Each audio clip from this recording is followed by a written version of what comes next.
Muy buenas tardes a todos, siendo las 20:36 del día de hoy, domingo 21 de mayo de 2023. Vamos a dar inicio a la ayudantía número 8, ya que por temas de mi disponibilidad de tiempo y las tantas cosas que tengo que hacer, no las había podido realizar durante esta semana, ya. Eh, lo otro importante es que vamos a trabajar con ejercicios, algunos de la guía. Vamos a ver dos ejercicios de Peralte, ya, que varios me han consultado. Vamos a ver otro ejercicio de movimiento circular, que en realidad es uno de los que menos tiempo nos va a llevar, y vamos a ver también ejercicios de sistema de fuerzas, ya que también nos va a tomar un poco más de tiempo. Así que tengo planeado ver 5 ejercicios y si nos alcanza el tiempo también podemos ver otro más, ¿ya? Los objetivos son básicamente los mismos de siempre, el poder resolver los ejercicios que tengo pensados, el ver cómo se pueden ir resolviendo y el también ir resolviendo dudas en caso de que vayan surgiendo, ¿ya? Así que para no perder más tiempo, voy a presentar el primer ejercicio que tengo pensado.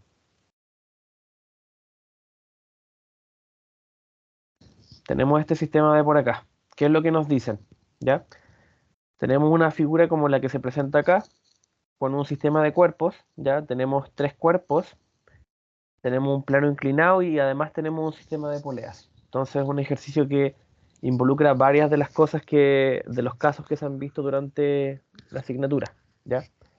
¿Qué nos dice el enunciado? En la figura, 3 bloques, ¿ya? A, B y C, están conectados por 2 cuerdas ideales, ¿ya? ¿A qué se refiere con cuerdas ideales? Desde el punto de vista de la masa que tienen estas cuerdas, esta masa simplemente no se considera para el estudio. Eso quiere decir eh, cuerdas ideales,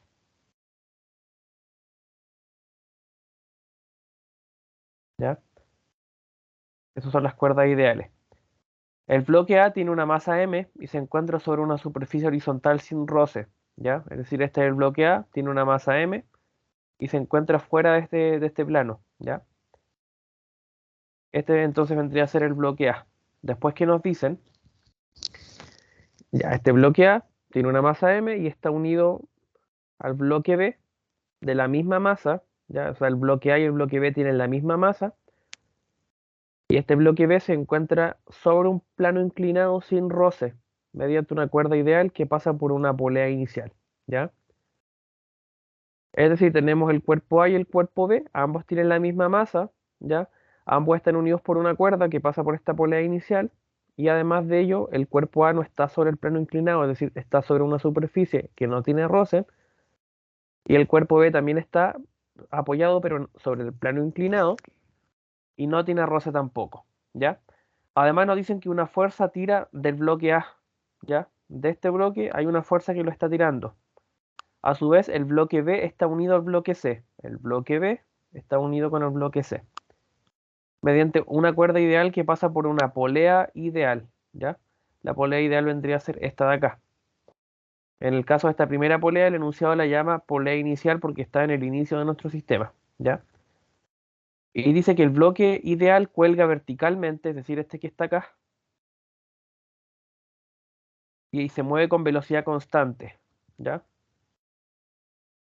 Y nos piden determinar cuál es el peso del bloque C, ¿ya? Lo primero que podemos notar es que esta es una combinación de elementos que se ven en dinámica. Lo primero de ellos es el plano inclinado. Luego del plano inclinado, de que por sí tiene sus particularidades en cuanto a formulación, también tenemos cuerdas asociadas a 3 cuerpos que se están vinculando con un sistema de poleas, donde una de las poleas pasa por sobre el plano inclinado, otra pasa por debajo, y uno de los cuerpos está sobre este plano inclinado, ¿ya? Entonces, este ejercicio lo escogí porque tiene varias particularidades que es importante ir modelando, ¿ya? Entonces, lo primero que tenemos que hacer, obviamente, ya sabemos que por cada cuerpo hay un diagrama de cuerpo libre diferente, ¿ya? Entonces vamos a proceder a dibujar cuáles son las fuerzas que están afectando a cada una de estas 3 cajas, ya a cada uno de estos 3 cuerpos. ¿Qué cosas son de destacar? Vamos a destacar con amarillo lo que más nos sirva. Por ejemplo, nos dicen que una fuerza tira del bloque A, Y al decirnos eso, entonces nosotros dibujamos una fuerza que tira del bloque A, ¿ya? Inmediatamente nosotros podemos decir eso, porque el enunciado nos dice que una fuerza tira de este bloque. Luego nos dicen además que, por obviedad, si el cuerpo A está unido a una cuerda, entonces también otro principio importante de la dinámica es que por cada cuerda hay una tensión distinta. Entonces vamos a suponer que esta es la cuerda número 1, por tanto esta va a ser la tensión número 1, ¿ya?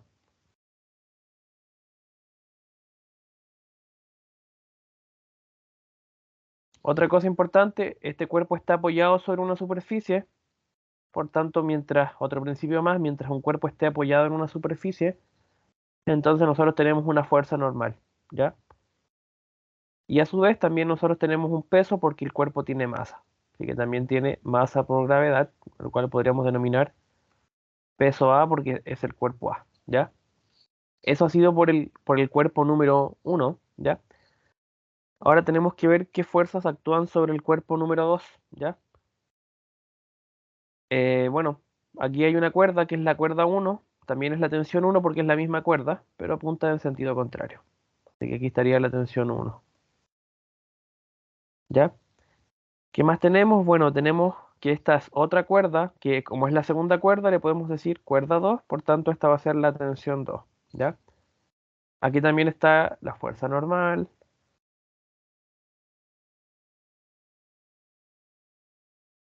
que obviamente se dibuja de esta manera porque está sujeta a este ángulo, y aquí tenemos el peso, ¿ya? Que es el peso B porque es el cuerpo B. Y luego, ¿qué más tenemos? Bueno, tenemos el cuerpo C que está colgando. Al estar colgando, entonces no tiene una fuerza normal porque no está apoyado en una superficie. Pero como esta es la cuerda 2 y está amarrado a la cuerda 2, va a tener una tensión 2, ¿ya? Y en este caso sería hacia aquí arriba.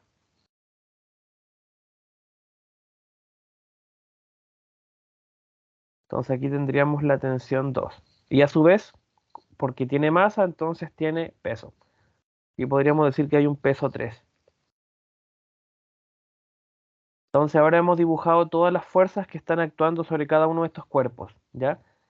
El cuerpo A, como está apoyado en una superficie, tiene peso hacia abajo y como tiene masa, tiene peso y como está apoyado en una superficie, tiene una fuerza normal.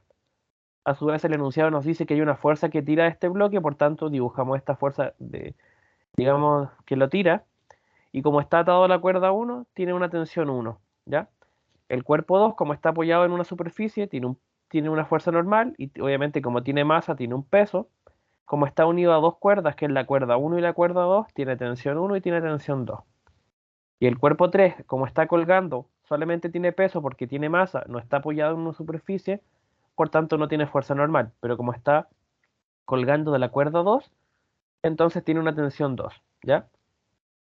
Entonces estas serían las fuerzas que están actuando el, sobre este sistema, ¿ya? Entonces ahora podemos empezar a formular ecuaciones siguiendo la segunda ley de Newton para cada uno de estos cuerpos, ¿ya? Por ejemplo, vamos a trabajar con el cuerpo A, ¿ya?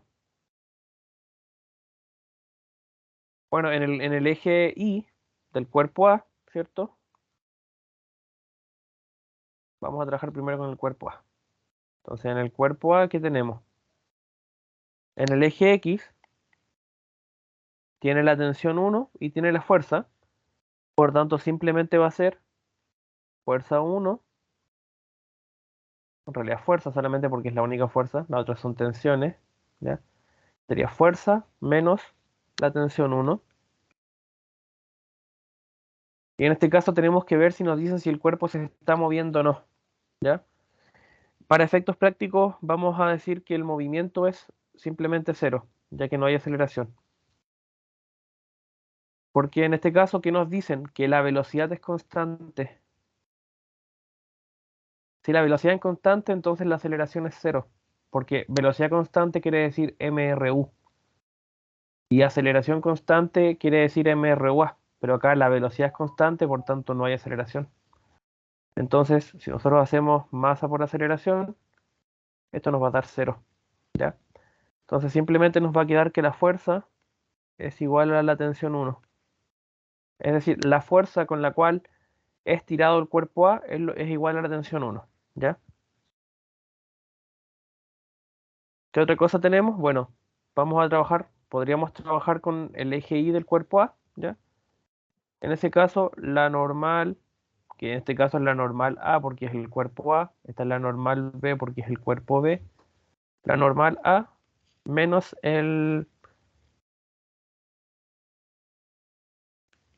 peso del cuerpo A es igual a cero, lo cual es obvio, en realidad que la normal del cuerpo A es igual al peso del cuerpo A, ¿ya? Eso ha sido por el cuerpo A. Ahora nos vamos a enfocar en el cuerpo B.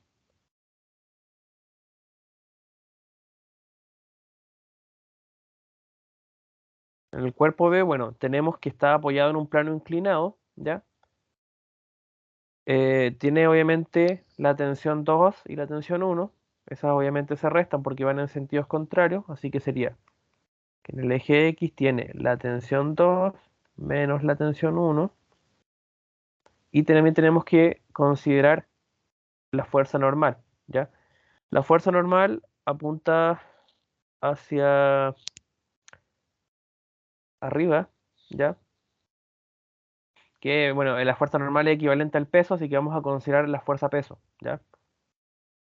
En este caso, la fuerza peso tiene un componente en X y tiene un componente en Y. Entonces, vamos a hacer el triángulo rectángulo asociado, ¿ya? Entonces, acá tenemos el ángulo y acá tenemos la fuerza peso. Entonces, acá tenemos el componente en X del peso y acá tenemos el componente en Y. Entonces, el ángulo que está, por así decirlo, ah, opuesto al, a este ángulo es el cateto, es el eje, o sea, es la componente en X. Ya la componente X es opuesta a este ángulo, por tanto nos va a quedar seno. Nos va a quedar mg seno del ángulo beta. Y eso va a ser igual a cero. Y en cuanto al eje Y, para efectos de este ejercicio no es relevante el hacer, digamos, el, el, el- el desglose, digamos, de la segunda ley. Entonces vamos a quedar simplemente como tensión 2 menos tensión 1 menos mg seno de beta igual a cero. ¿Ya? Y ahora vamos a hacer el diagrama de cuerpo libre para el cuerpo C. O sea, la formulación para el cuerpo C. Y para el cuerpo C, bastante Profe, más sencillo, ¿sí? en la uno marcó el positivo hacia la izquierda y en la 2 el positivo hacia la derecha. ¿Tú te refieres a las tensiones? Sí, y la fuerza. Sí. Mira, si te das cuenta acá que tira el cuerpo A apunta hacia acá. Entonces la tensión apunta hacia este lado. ¿Por qué? Bueno, si el movimiento es hacia acá, entonces ¿qué es lo que tenemos? Este cuerpo A lo está tirando esta fuerza hacia este lado, digamos. Entonces la tensión 1 se opone a este movimiento. Y luego además el cuerpo B es tirado por la tensión 2. Entonces la tensión 2 va en sentido contrario a la tensión 1, porque se están contrarrestando. Y a su vez, la tensión 2 apunta hacia arriba para el cuerpo C, porque el peso apunta hacia abajo. ¿Ya? Es decir, hacia dónde se contrarrestan las fuerzas. Por eso es que en este caso es hacia la derecha y en este caso es hacia la izquierda. Para el cuerpo A apunta hacia la derecha y para el cuerpo B apunta hacia la izquierda, porque son fuerzas que se contraponen con esta otra que está acá. Es decir, para el cuerpo A se contrapone la fuerza con la tensión 1, para el cuerpo B la tensión 1 con la tensión 2. Por eso van en sentidos contrarios. No sé si queda claro. Sí, profe. Ya. Y para el cuerpo C es Profe, mucho más sencillo, ¿sí? para el bloque A, ¿por qué supuso que la fuerza iba para allá? Bueno, vamos a ver el enunciado. Una fuerza tira del bloque A. Bueno, Sí. por el principio de que como está unido a la cuerda, entonces no tiene sentido que si este es un sistema de poleas, que se dirige hacia arriba del plano inclinado, es decir, el funcionamiento normal del sistema de poleas, no tiene sentido que uno tire de una fuerza que va en el sentido de las poleas, porque te dice que tira del bloque A. Es como que si uno tira de un cuerpo que está en cierto movimiento, entonces se asume que la fuerza va en sentido contrario, porque el curso normal de este sistema de poleas es ir desde abajo hacia arriba. Entonces, si yo tiro del cuerpo, voy en sentido contrario, porque el Vale. sentido normal es ir de abajo hacia arriba, es decir, desde esta polea inicial hasta la polea superior y así. Entonces, es porque tira de ese cuerpo. Entonces ahí tenemos el tercer cuerpo, que simplemente es la tensión 2 y el peso, digamos, que vendría a ser el peso C, siguiendo el orden del nombre de los cuerpos, peso C. Entonces en la C nos quedaría simplemente que la fuerza C vendría a ser al peso C menos la tensión 2, y eso igual a 0. Entonces ahí, ¿qué quiere decir? Que el peso C es igual a la tensión 2. Es decir, el peso del cuerpo C es igual a la tensión 2. Y acá en todo es 0, por lo que les decía, por una sola cosa que nos dice el enunciado, y es que la velocidad es constante, ¿ya? Y la velocidad constante quiere decir MRU, por tanto la aceleración es 0 en un MRU. Por eso es que todo esto lo igualamos a 0. ¿Eso qué implica? Que cuando tenemos la segunda ley de Newton, ¿ya? Igual a sumatoria de fuerzas igual a masa por aceleración, no siempre que el cuerpo se esté moviendo se va a cumplir esto, ya, porque hay veces que el cuerpo se mueve con velocidad constante y eso implica que la aceleración es cero.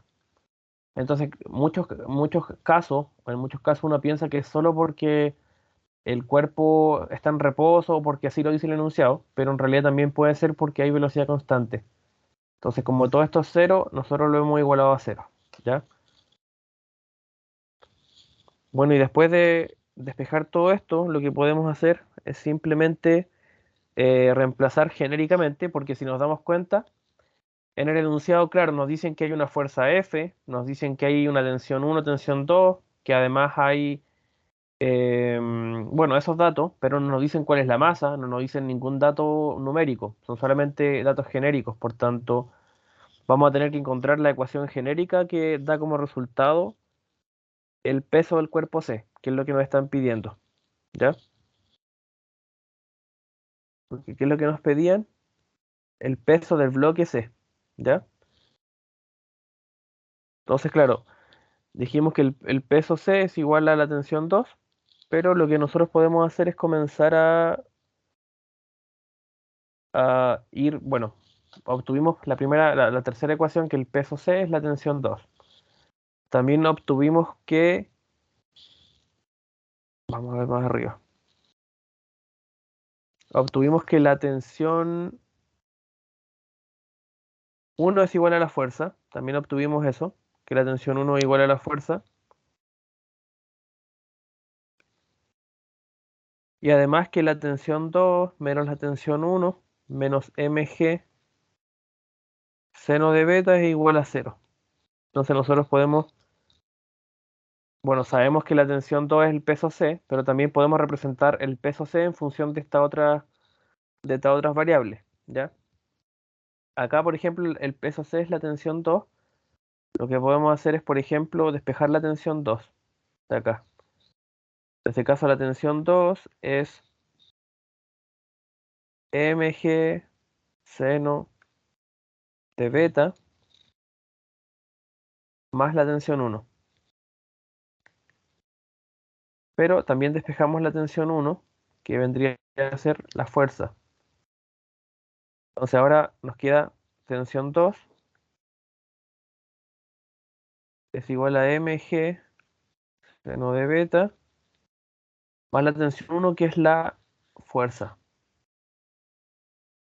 Y eso a su vez es el peso 2, el peso C. Entonces nos quedaría que el peso C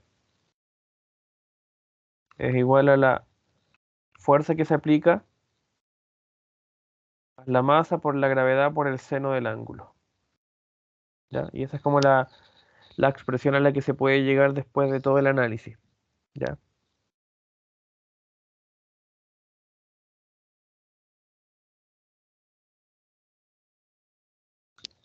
Entonces, el peso del bloque C puede ser simplemente la tensión 2, pero obviamente podríamos también tener la fuerza o tener alguna de las otras variables, tener el ángulo y en base a eso poder ir calculando. Pero este ejercicio es netamente conceptual en el sentido de que no tiene valores numéricos y a lo que se puede llegar es a expresiones que puedan decir cómo se calculan las variables, ¿ya? Y lo importante es ver cómo se hacían los diagramas de cuerpo libre para este caso, ¿ya? No sé si hay alguna duda de este ejercicio.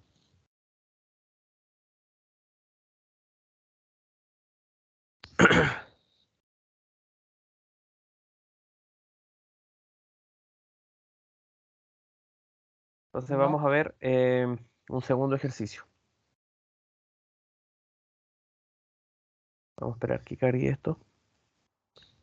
Yo tengo una duda, pero no es con respecto a ese ejercicio. ¿Ya? Es más que nada, no sé si lo habrán preguntado, pero para los ejercicios que están de equilibrio, tengo la duda si se puede ocupar del teorema de Lamy. Mira, la verdad, yo tengo entendido que ese teorema sirve para estática, cuando todos los cuerpos, como tú dices, están en equilibrio. Sí, Lo- pero no lo he aplicado directamente. Sé que existe ese teorema, pero ahí no sé realmente si el profe se haga problema. Así que no me comprometería a decir que sirve porque obviamente el profe también tiene sus métodos de enseñanza y obviamente en virtud de eso prepara sus pautas. Ahora que te vaya a dar un resultado que sea igual a lo que el profe pide, podría ser, pero no me podría asegurar de que el profe vaya a aceptar ese procedimiento como tal. Ahí sí que no sabría. claro, porque Pero, ¿sí? los resultados daban, pero más que nada porque vi la pauta de una prueba anterior y vi que igual evaluaba el procedimiento del tema de las fórmulas. Es que ese es el tema. Cuando el profe entrega sus pautas, entrega el paso a paso, te da 2 puntos por esto, 2 puntos por esta otra ecuación, 2 puntos por este reemplazo y así. Pues entonces, quizás esa es la estructura que él tiene y por la cual se asignan puntos. Entonces, habría como una discrepancia en la asignación de puntos en el caso de que tú llegues a otro resultado. Pues quizás si no tienes las ecuaciones que él hizo en el orden que las reemplazó y todo el tema, quizás no te pongan esos puntajes de procedimiento. Entonces, igual es un tema. Porque pues, haciendo referencia a sus pautas básicamente se basan en el método que él propone, po, que es el paso a paso, entonces cada cosa tiene su punto y ahí podría haber problemas, creo yo. Claro, mejor no arriesgarse. Mejor no arriesgarse, pero sí te serviría para comprobar, po. Y en caso de que el ejercicio no dé por la otra forma, igual tú podrías saber tentativamente que esa es la respuesta. Entonces, de que te podría servir, sí, pero obviamente el profe pide o tiene sus propios procedimientos. Ya vale, gracias. Sí, pues, no hay de qué.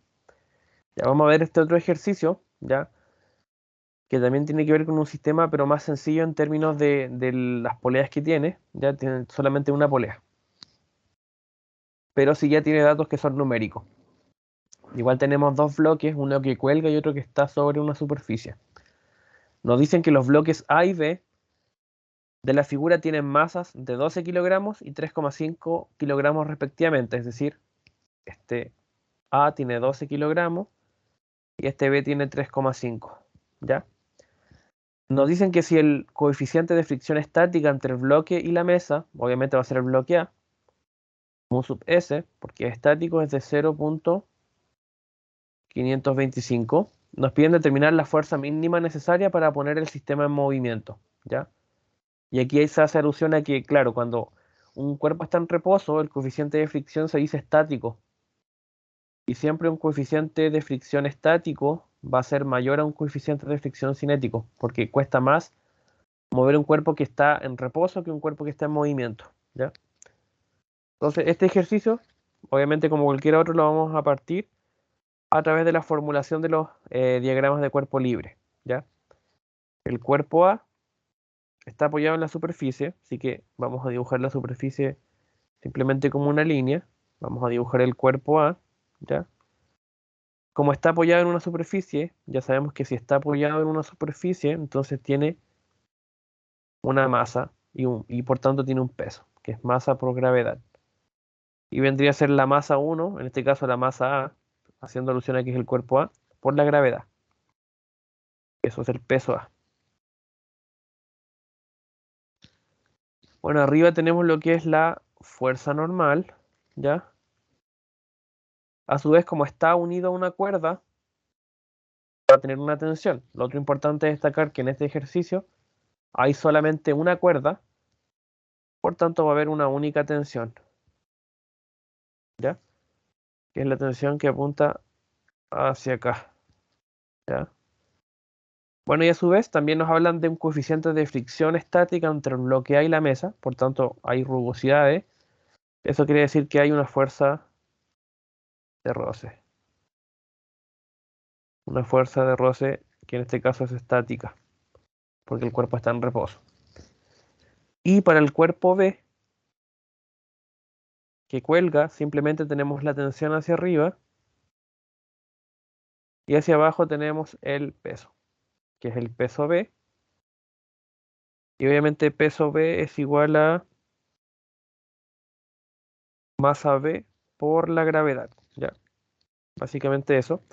Pero además de este peso, el enunciado nos habla de una pregunta, la pregunta del problema que nos dicen determine la fuerza mínima necesaria para poner el sistema en movimiento. Y acá, viendo que el movimiento es hacia acá, que la polea está acá y se moviliza desde A hacia B, entonces la fuerza tiene que estar situada aquí abajo, ¿ya? Entonces acá tenemos la fuerza, ya, ahí tenemos la fuerza. Entonces ahora identificando que el cuerpo A tiene 4 fuerzas, 2 en el eje Y, que es el peso y la normal, y 2 en el eje X, que es la tensión de la cuerda, y la fuerza de roce, 4 fuerzas, y que el cuerpo B tiene 3 fuerzas, la fuerza de aplicación que permite poner el sistema en movimiento, el peso del cuerpo B y la tensión de la cuerda, que es la misma cuerda. Entonces, en base a esto, nosotros podemos hacer todo el análisis del problema, digamos. Entonces, vamos a hacer primero la formulación para el cuerpo A, ¿ya? El cuerpo A en el eje Y no se está moviendo, ¿ya? Acá no se mueve. Entonces, la sumatoria de fuerzas en el eje Y es 0.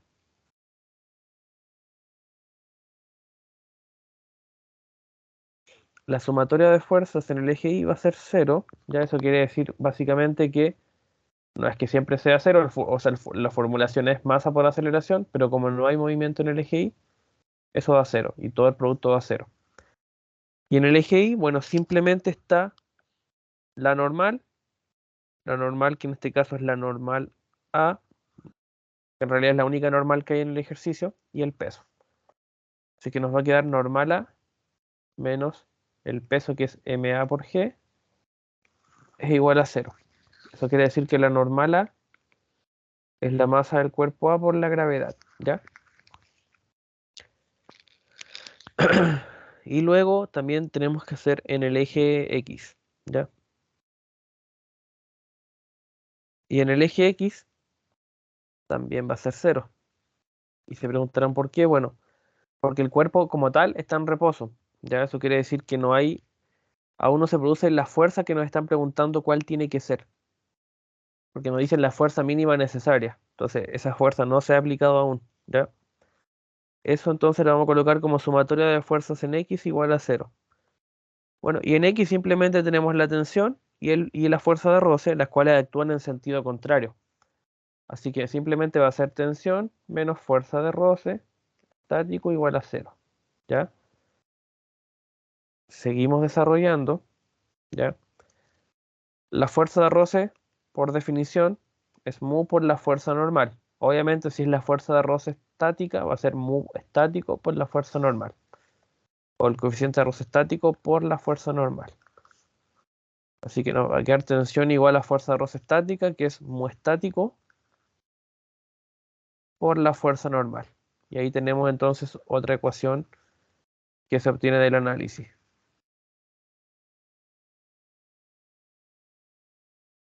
Y ahora hacemos el análisis del cuerpo B, ¿ya?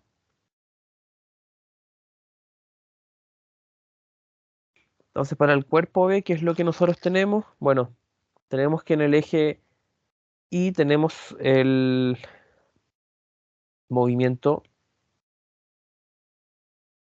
igual a 0, ¿ya? Porque la fuerza que se tiene que aplicar para comenzar a moverlo es una fuerza posterior a la condición de que está en reposo, ¿ya?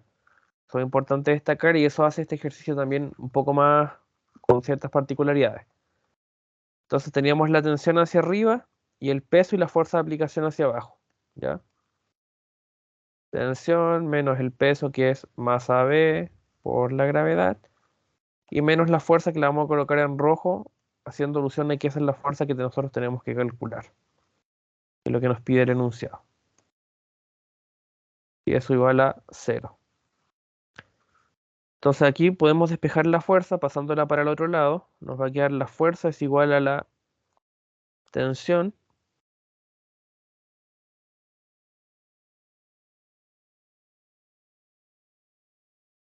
menos la masa B por la gravedad.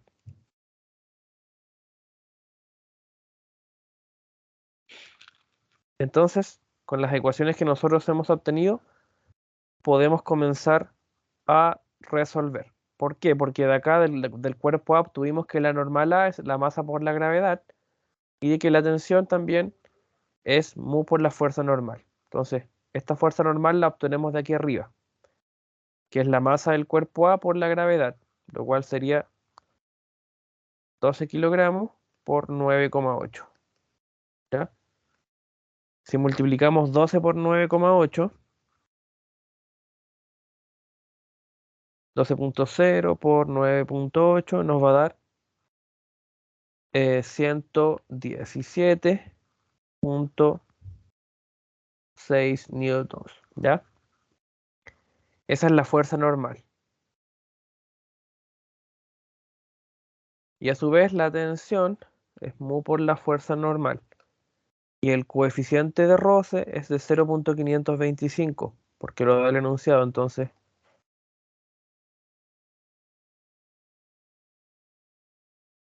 Ya habíamos llegado a 117, ¿cierto?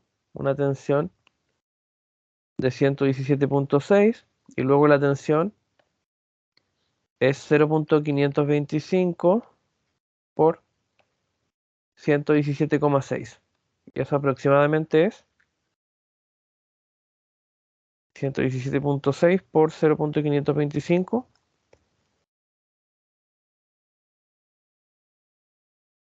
0.525 nos da una tensión de 61.74 newtons. Esa vendría a ser la tensión de la cuerda.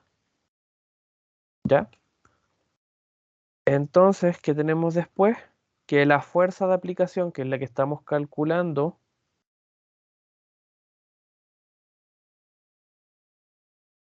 es la tensión, que la acabamos de calcular, de 61.74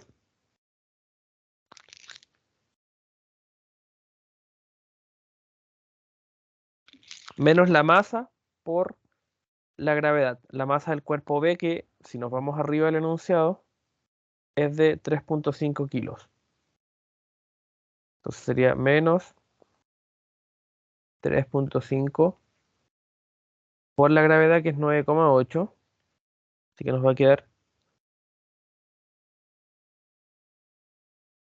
61.74 menos, paréntesis, 3.5 por 9.8. Eso nos va a quedar 27.44 newtons, ¿ya?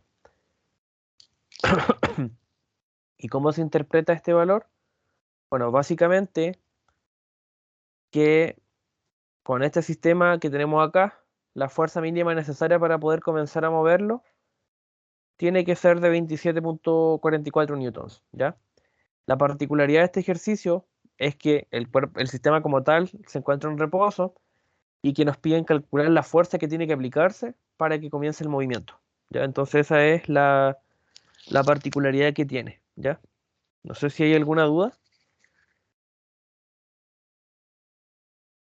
Es 27,4 newtons, ¿cierto? Sí, efectivamente. 0,44. Ah, ya. ¿Por qué? Ah, no, preguntaba nomás. Ya. Entonces vamos a ver. Aunque, verdad, ¿Sí? en todo caso también depende, porque pues dependiendo del profe cuántas cifras significativas quiera, puede ser 3 o más Ah, o sí, menos. pues. Efectivamente, el tema de las cifras significativas no es menor y obviamente yo en las clases como que no lo tomo tan en cuenta, pero igual es relevante para lo que el profe pide como respuesta. ¿Ya? Y a medida que ustedes van reemplazando en fórmulas, multiplicando igual, hay un cierto orden que tienen que tener con las cifras. Ya eso igual es un tema a considerar. Ahora vamos a ver un ejercicio de Peralte, ¿ya? El cual tiene ciertas particularidades que hacen necesario poder estudiarlo, ¿ya?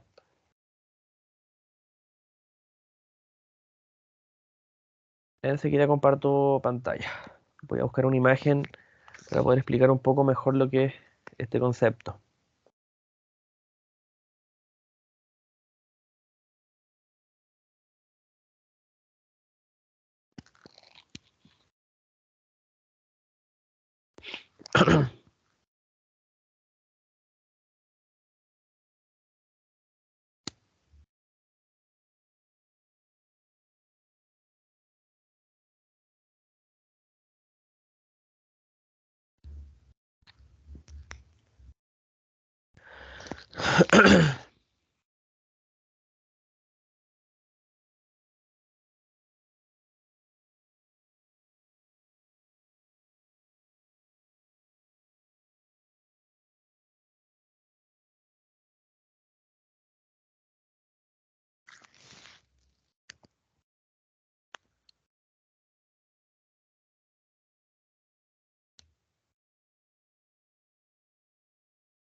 Estoy esperando a que me cargue la pizarra.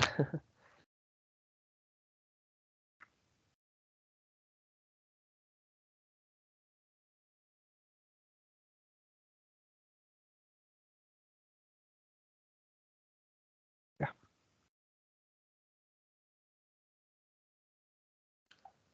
Bueno, en términos del peralte, el peralte es un fenómeno que se produce en las carreteras donde cuando se produce una curva que tiene un semicírculo como prolongación y además de eso hay una elevación, entonces a eso se le llama peralte, ¿ya? Cuando los vehículos pasan por una curva semicerrada o semiabierta, que es una especie de semicírculo, obviamente también son muy peligrosas, lo que ocurre es que hay una elevación y ese es un fenómeno de estudio que tiene ciertas particularidades, ¿ya?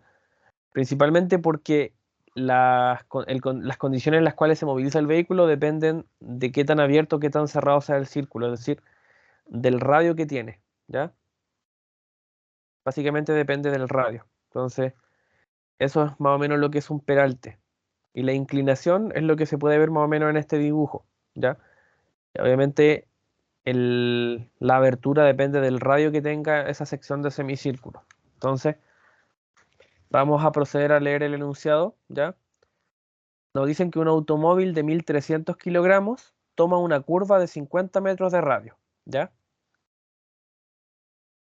Entonces tenemos la masa del automóvil, que es 1300 kilos, también que toma una curva de 50 metros de radio, con un ángulo de peralte de 37 grados respecto de la horizontal, ¿ya? Entonces lo más importante siempre va a ser obviamente el saber cuál es ese ángulo, ¿ya? Además nos dicen que el coeficiente de fricción estática entre las llantas y el pavimento es de 0,7. Nos preguntan cuál es la mínima velocidad con la que el automovilista puede tomar la curva sin que el auto deslice hacia la parte baja de la curva, ¿ya? Entonces, este es un ejercicio que uno puede pensar a simple vista que es plano inclinado, pero la realidad es que no, este es un ejercicio de peralte y ¿cómo lo podemos identificar? Bueno, nos hablan principalmente de un vehículo que, obviamente acá nos dicen que pasa por un peralte, pero en algunos problemas no nos van a decir, Y la pregunta es la clave. Nos van a decir cuál es la velocidad o cuál es el ángulo por el que pasa por cierta curva. Entonces, inmediatamente ahí asumimos que es un peralte, ¿ya? Cuando nos hablan de la palabra curva. Pero el modelamiento, por así decirlo, guarda un poco de relación con lo que es el plano inclinado en términos de la formulación de las fuerzas y obviamente también con el movimiento circular, porque la aceleración que se produce acá es la aceleración centrípeta, ¿ya? Entonces, partiendo de esa característica de que es la aceleración centrípeta, nosotros vamos a ver que la sumatoria de fuerzas que actúan sobre el cuerpo va a ser masa por aceleración centrípeta, ¿ya?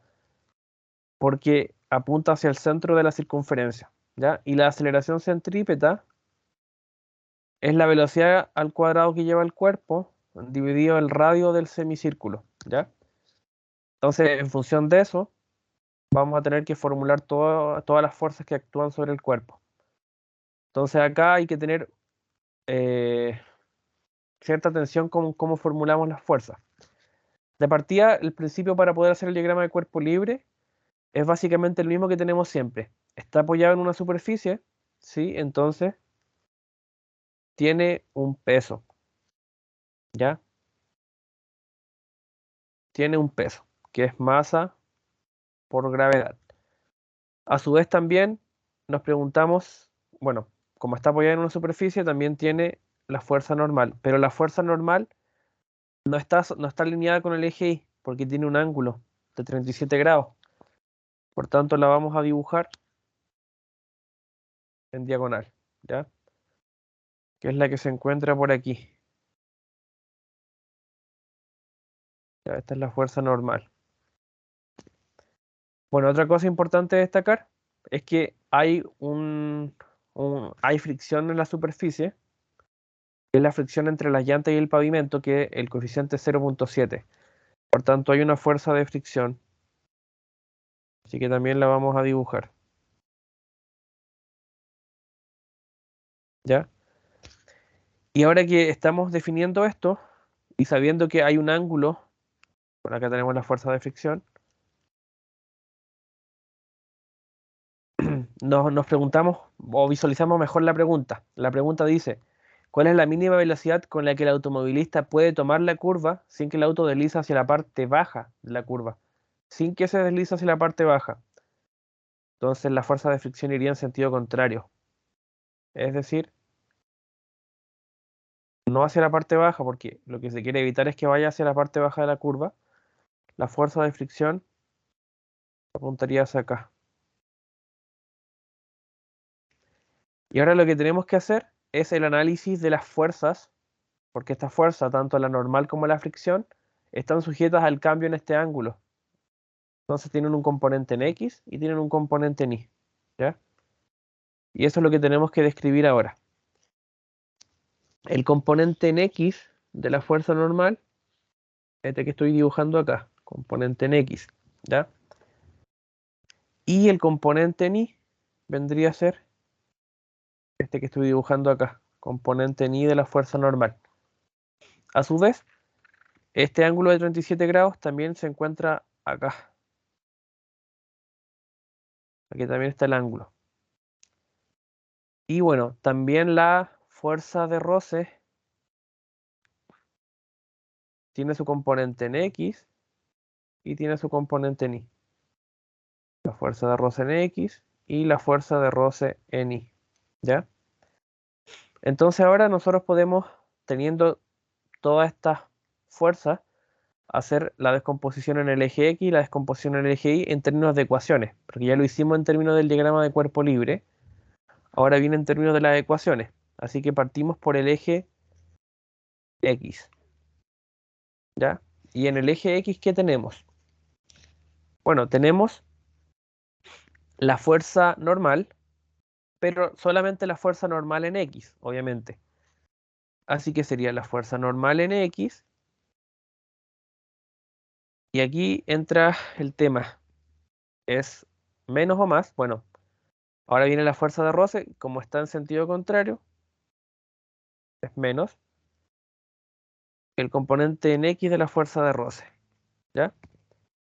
Y eso es igual a la masa por la aceleración centrípeta. ¿Ya? Esto lo podemos seguir desarrollando en términos de que, claro, es el componente X de la fuerza normal, pero está en función de este ángulo. Entonces tenemos que hacer nuevamente recurrir a nuestras herramientas de trigonometría. ¿Ya? Entonces, por ejemplo, si acá tenemos la fuerza normal, acá tenemos la normal en Y, y acá tenemos la normal en X, y acá está el ángulo. La normal en X, perdón, es la normal en X, es opuesta a este ángulo alfa, y siempre el seno representa el cateto opuesto dividido la hipotenusa. Es decir, el cateto opuesto, que es la normal en X, dividido la hipotenusa, que es la normal. ¿Ya? Y eso va a ser igual a ¿qué? Al seno del ángulo, que es el seno de 37. Entonces, si nosotros despejamos la normal en X, pasamos multiplicando la normal y nos queda la normal en X igual al seno de 37 grados por la normal, que es en el fondo el módulo. ¿Ya? Y lo mismo va a ocurrir con el eje Y. ¿Ya? Obviamente va a ser el contrario, que es el coseno, pero se desglosa directamente de que la componente normal del eje, la componente Y de la normal, está tocando este ángulo, y como lo toca, siempre el coseno va con el cateto que toca el ángulo, que es el cateto adyacente. Entonces por eso vendría a ser coseno de 37 por n, por la normal. Vendría siendo coseno de 37 grados por la normal. ¿Ya? Profe, una cosa ¿Sí? que nunca he entendido por qué el ángulo se dibuja ahí, en la normal. Buena pregunta. sea, Mira, tiene que ver un poco, ¿sí? No, sí, esa pregunta. Sí, mira. De hecho, sabía que me lo iban a hacer, y igual es complicado de responder, pero el ángulo se vuelve a dibujar ahí porque el movimiento en la curva, el movimiento se condiciona al ángulo de elevación del peralte, ya de la curva, y ese mismo ángulo es el que condiciona al roce que se produce y a la fuerza normal.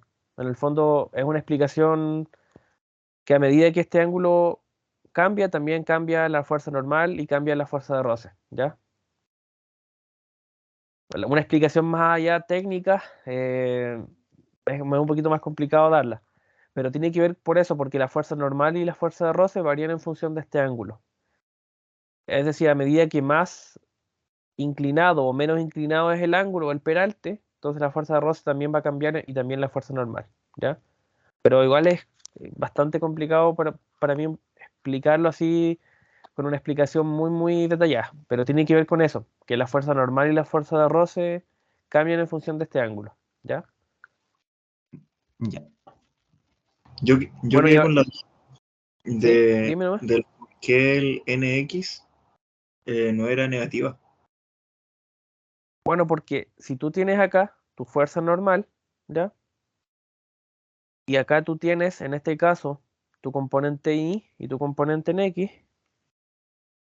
la descomposición hace que esta sea la descomposición en X y esta la descomposición en Y, y apunten hacia arriba.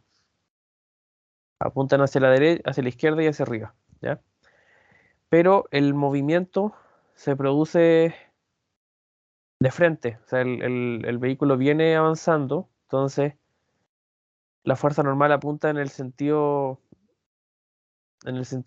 opuesto al movimiento, por eso acá es positivo y la fuerza de roce es negativa, ¿ya?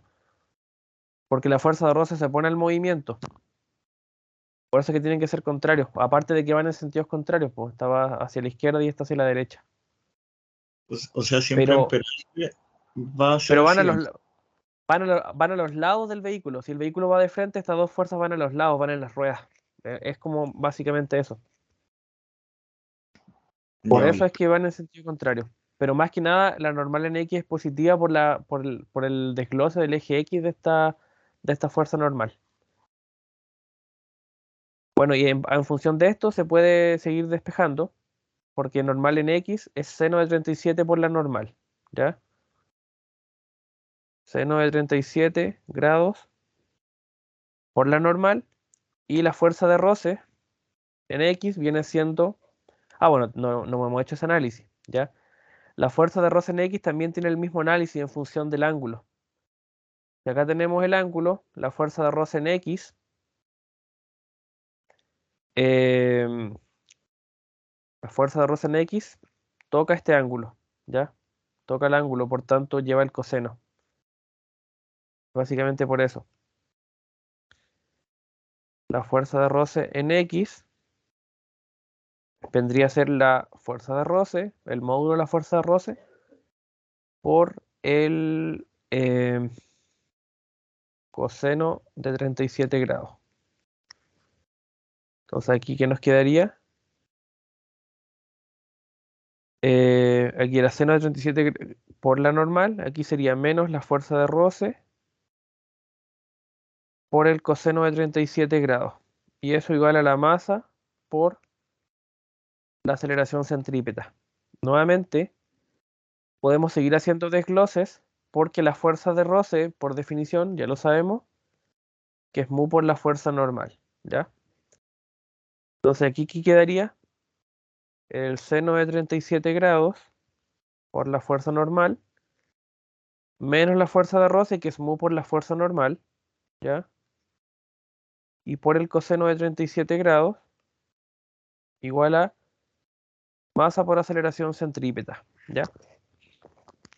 Y también podemos seguir haciendo algunas maniobras algebraicas, ¿ya? Voy a poner a cargar mi equipo y continúo. Podemos seguir haciendo algunas maniobras en términos de factorización y reemplazo. Porque, por ejemplo, tenemos lo que es fuerza normal acá y lo que es fuerza normal acá, así que podemos factorizar.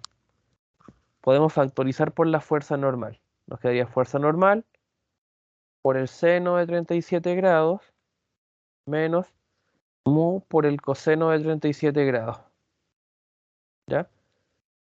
Y eso es igual a masa por aceleración centrípeta, pero ya dijimos que eso es la velocidad al cuadrado dividido el radio. Entonces ahora sí, por ahora es la ecuación del eje X, ¿ya? Y ahora también tenemos que hacer todo lo mismo, pero para el eje Y, ¿ya? Esto es solo para el eje X. Pero para el eje Y es bastante similar. Ya tenemos la descomposición de X y de Y. Solamente falta considerar el peso, ¿ya? ¿Por qué? Porque en el eje Y lo que nosotros tenemos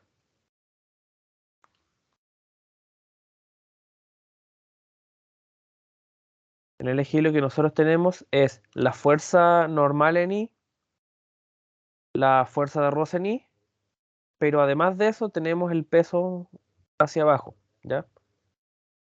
Entonces aquí, ¿qué tendríamos? La, la normal en Y más la fuerza de roce en Y y menos el peso, que el peso no está sujeto al ángulo. Y eso es igual a 0, ¿ya?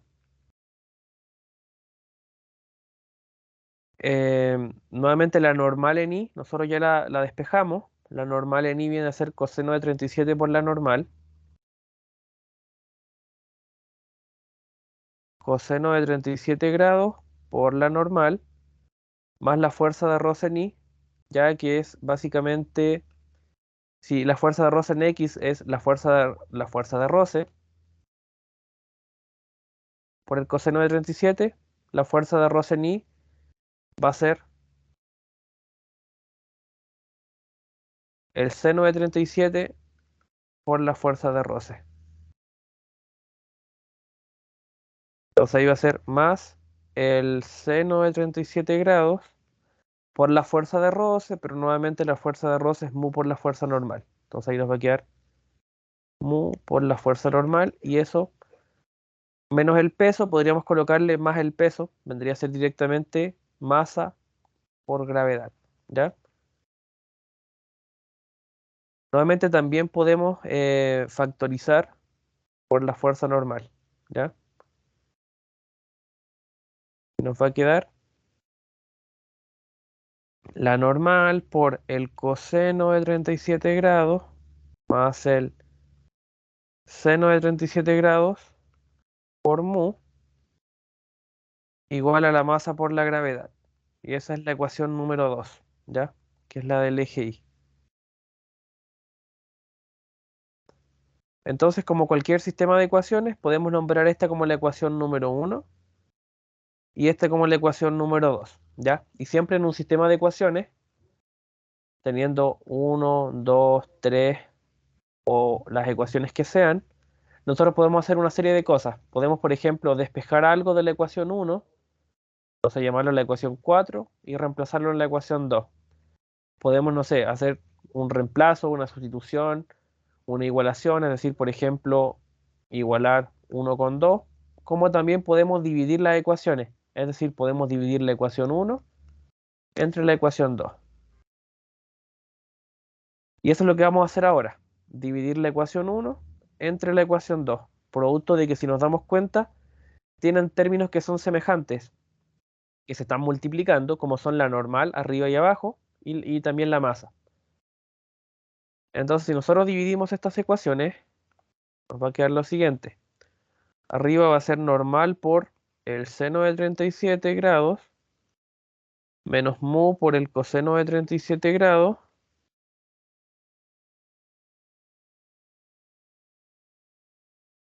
y eso igual a qué cosa?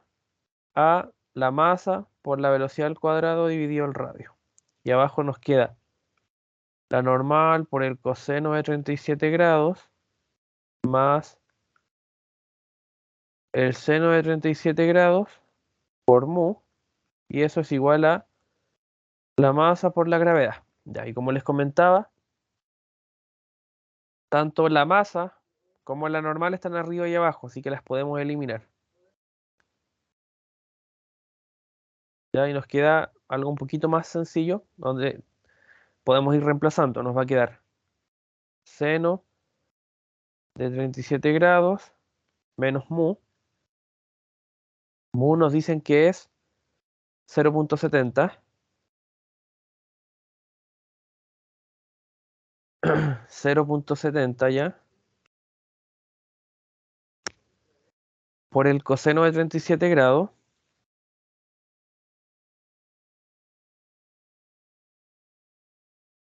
Y abajo nos va a quedar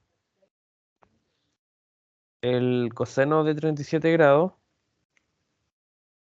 menos 0.7 por el seno de 37 grados. Y eso es igual a la velocidad al cuadrado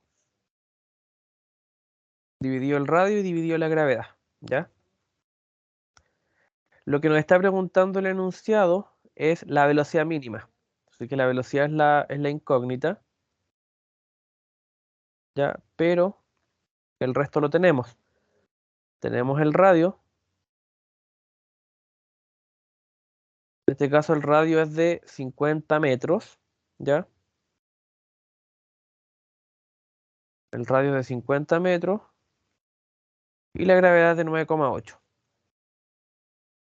Esto de acá nos va a quedar velocidad al cuadrado dividido g por r, ¿ya? Que es lo mismo que decir velocidad al cuadrado dividido 50 por 9,8, ¿ya? Y vamos a resolver lo que es 50 por 9,8.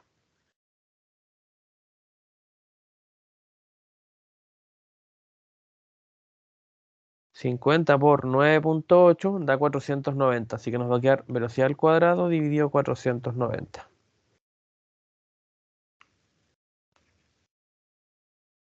Y ahora lo que tenemos que hacer para encontrar la velocidad es resolver todo esto.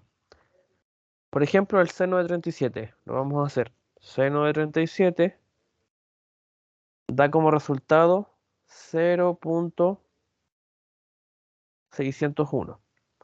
Luego el coseno de 37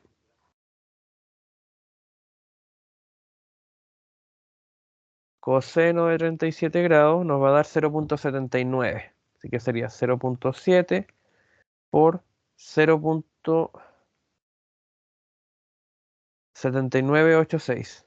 ¿Ya? Y ahora es lo contrario, el coseno de 37 que es 0.7986 menos 0.7 por el seno de 37, que es 0.601. Entonces ahora nos va a quedar 490 por todo eso igual a la velocidad al cuadrado. Por tanto, sacamos la raíz cuadrada de todo esto. ¿Ya? Haciendo eso en calculadora, nos va a quedar lo siguiente. Arriba nos va a quedar 0.601 por, menos 0.7 por 0.7986. Eso nos va a quedar 0.04219. Aquí obviamente se van perdiendo hartos decimales. Y abajo nos va a quedar 0.7986 menos, no, de hecho ahí es más, abajo es más. Sería 0.7986 más 0.7 por 0.601 y eso da 1.2193. Si hacemos esa división, 0.04219 dividido 1.2196 y por 490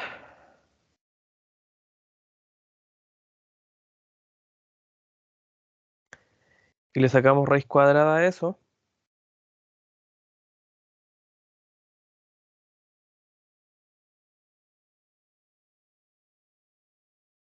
nos da una velocidad aproximada de 4,1 metros sobre segundo, ¿ya?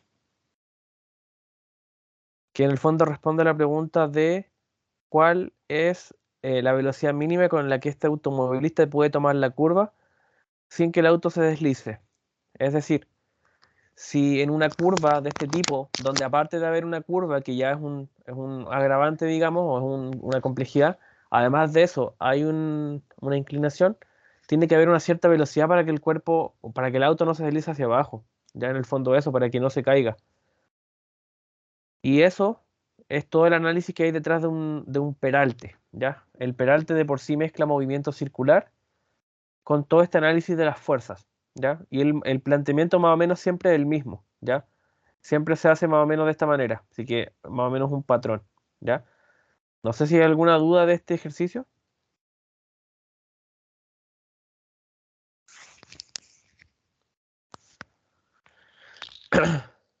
Bueno, todo este análisis que yo le acabo de mostrar es una generalización que se encuentra en los libros, ¿ya? ¿Por qué? Porque en los libros van a llegar ustedes a que la tangente del ángulo beta, que es el ángulo de peralte, es igual a la velocidad al cuadrado dividido el radio. Entonces, si nosotros sacamos la tangente de la -1 de esto,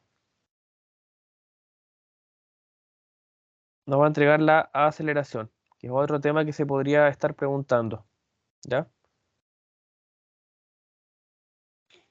Bueno, y desde ese punto de vista hay otro ejercicio más, ¿ya? Que también se relaciona con el peralte, pero que es un poquito más sencillo al comienzo, porque al comienzo no se asume que es peralte, sino que después se comienza a ver el tema de qué pasa si es que hay una inclinación, ¿ya? Que es el que voy a compartir ahora. Profe, ¿Sí, dime? ¿qué pasa con estos ejercicios los que te preguntan como el anterior en el que era velocidad mínima, velocidad máxima? ¿Uno cómo sabe ¿Ya? que el resultado que le dé es lo que en realidad te piden? Bueno, en términos del análisis, es una muy buena pregunta. Acá lo que te preguntan es la velocidad mínima que tiene que tener.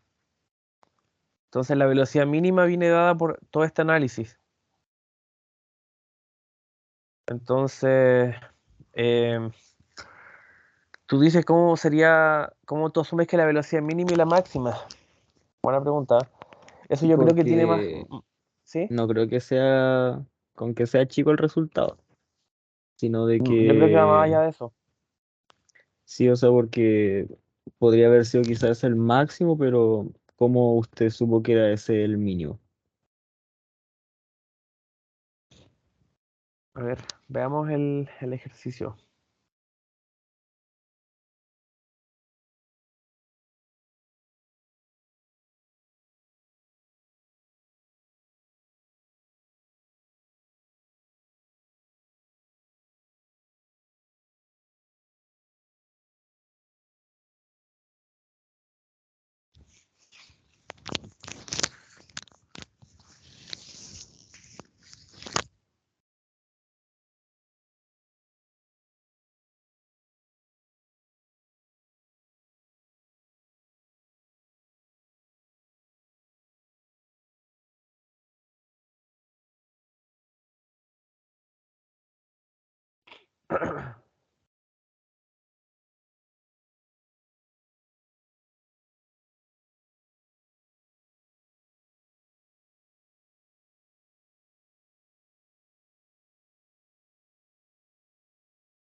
A ver, bueno, de por sí el ejercicio te estaba preguntando por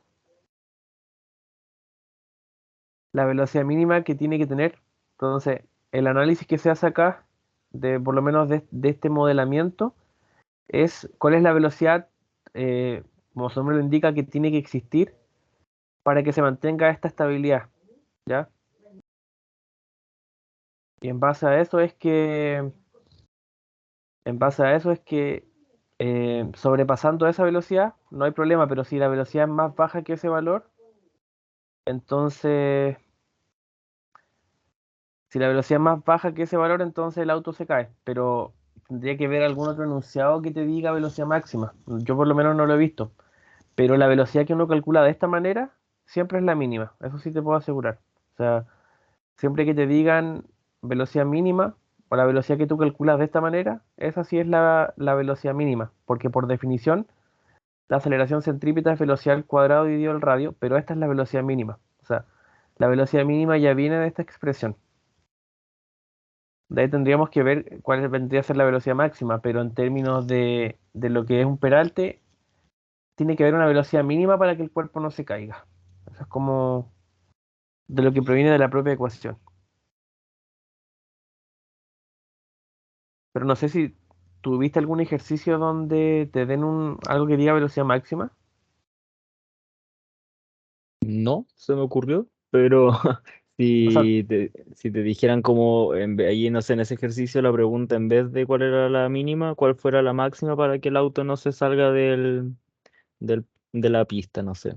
bueno, es que en términos del peralte, la velocidad mínima es la que determina que el vehículo no se salga a la pista. Por eso es que viene dada por la ecuación aceleración centrípeta igual a velocidad al cuadrado dividido al radio. Pero es básicamente eso.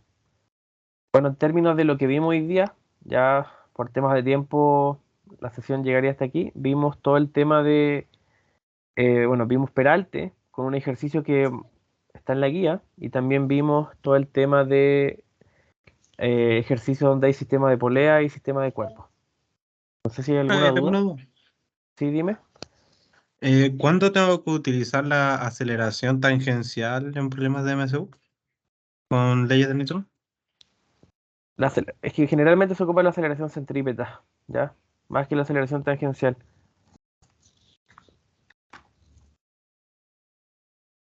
Ya. O sea, en la prueba va a tener que aplicar la aceleración centrípeta. La aceleración tangencial es el... A ver, mira, en realidad igual te la pueden pedir. ¿Por qué? Porque, a ver, el movimiento circular tiene dos componentes, que es el componente radial que apunta hacia el centro del círculo y el componente tangencial que apunta hacia afuera. No, entonces igual te lo podrían pedir en términos de que la aceleración tiene esos dos componentes, el componente radial y el componente tangencial. Pero bueno, si haces un movimiento circular, te van a pedir o uno o ambos. O sea, te van a pedir o la aceleración completa o alguna de ellas. Bueno, la aceleración radial es lo mismo que la aceleración centrípeta, que es la velocidad al cuadrado dividido el radio. Y la aceleración tangencial es el cambio en la velocidad dividido el tiempo, ¿ya? que la aceleración tangencial es como la aceleración lineal, ¿ya? Entonces igual podrías calcular las dos, sobre todo cuando la aceleración en un momento circular se compone de esos dos. Pero el desafío es siempre calcular la aceleración radial.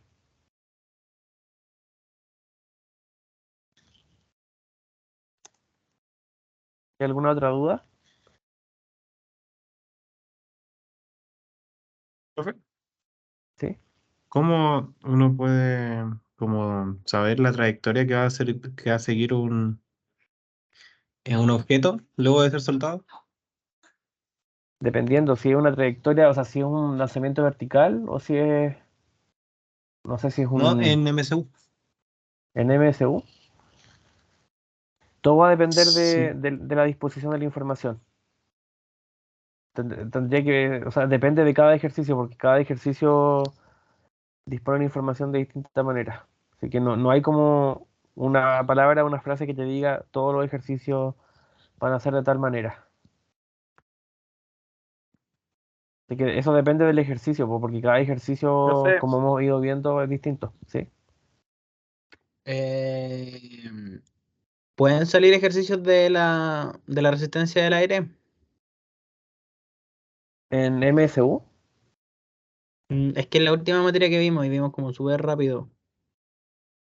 o sea, por lo menos cuando yo cursé el ramo, el profe lo mencionó nomás, pero no, ni siquiera lo preguntó en la prueba. Sí, porque estaba revisando una prueba anterior y no salía.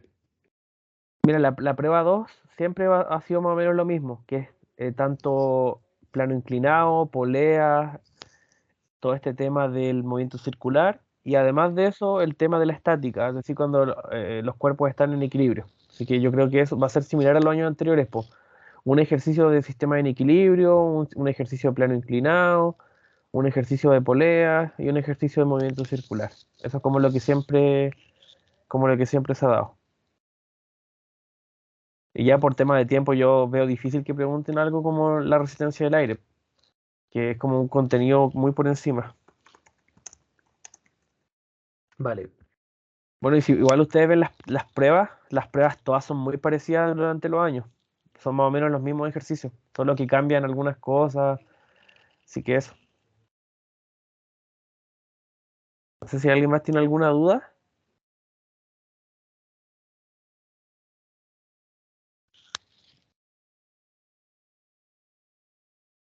Entonces lo dejaríamos hasta aquí.